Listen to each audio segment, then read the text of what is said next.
Hey guys, it's Adam with Aridus Industries. I'm going to show you some installation tips for putting your YT-1301 latch and shroud on your Beretta 1301 shotgun. You can see that when the latch is sort of in its downward position, how the screw angle is not completely perpendicular to the receiver. And I think that some people that might have had some issues with the screws stripping out tried removing and installing the new screws with once the shroud is in place. Even though it needs to be at an angle right now, I think they tried going at, straight up and down, where that's kind of a problem. So having it straight up and down by pushing the carrier stop button really helps ensure that you're going straight up and down, and helps prevent the possibility of cross threading and then damage and possibly stripping of the screws. First, we'll use a T10 Torx drive that's not included, and we use that to remove the factory latch.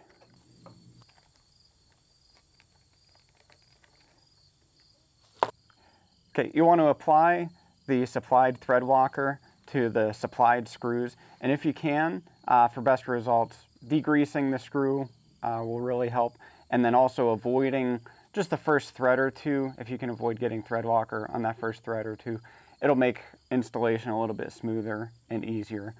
So we'll take the supplied thread, or the supplied screw, put it into the latch and shroud assembly,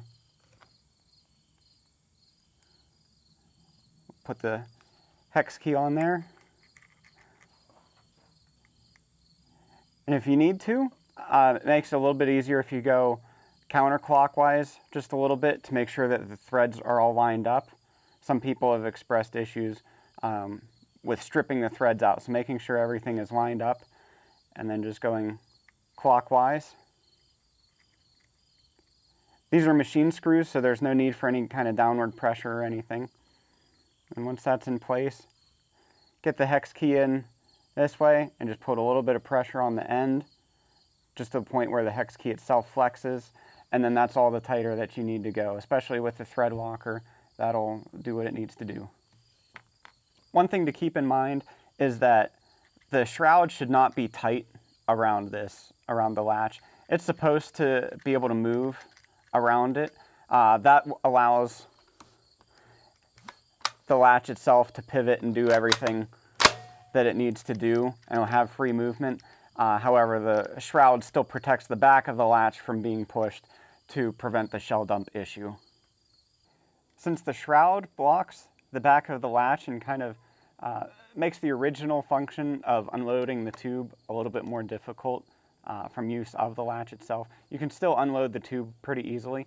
Since the latch is connected to the shell stop, all you need to do is push the lifter in and push the shell stop with your finger to release the shells themselves.